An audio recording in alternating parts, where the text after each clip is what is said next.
Setiap perubahan pasti menghasilkan dampak atau fungsi.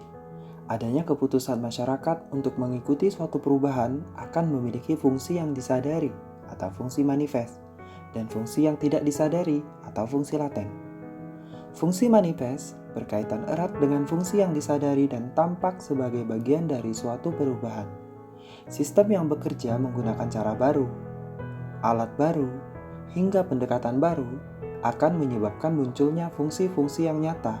Dalam sektor pariwisata misalnya, masuknya listrik pada suatu destinasi wisata mengakibatkan kunjungan wisatawan meningkat.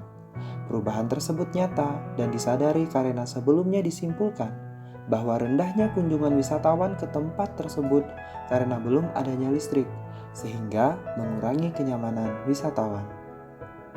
Jika fungsi manifest merujuk pada perubahan-perubahan yang disadari, maka fungsi laten merujuk pada hal-hal yang bersifat tidak disadari, bisa menjadi side effect dari sebuah perubahan, hingga lampauan target dari suatu perubahan itu sendiri.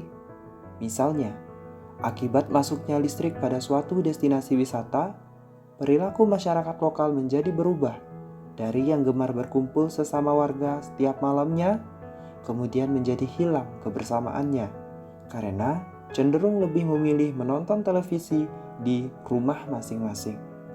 Hal ini kemudian menurunkan keunikan desa tersebut yang dikenal masyarakatnya gemar berkumpul dan bergotong royong.